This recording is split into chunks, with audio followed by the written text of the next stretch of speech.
बनाई हो।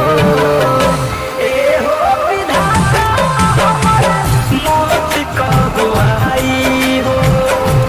ए हो विधाता हमारा मौत कब आई हो।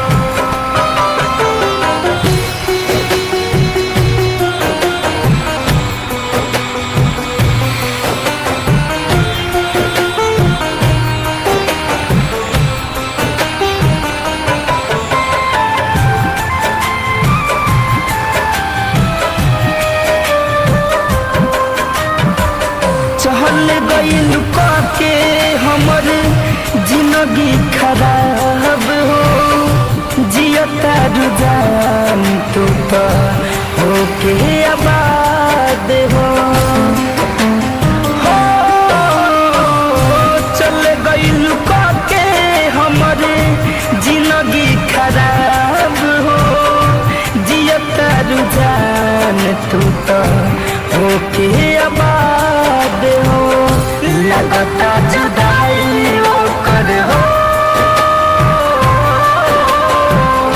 लगता जुदाई ओकर जान लेके जाई हो। ए हो विधाता हमारा मौत कब आई हो। ए हो विधाता हमारा मौत कब आई हो।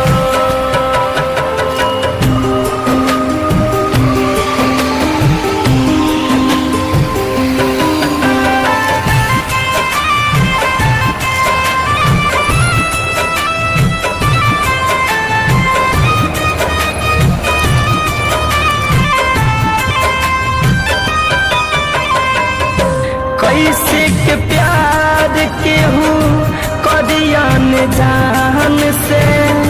फैशन फिरोज खेला होता इंसान से। हाँ कैसे के प्यार केहू करियन जान से। शिव मन मोही खेला होता इंसान से। बिछड़ के धनंजय से हो।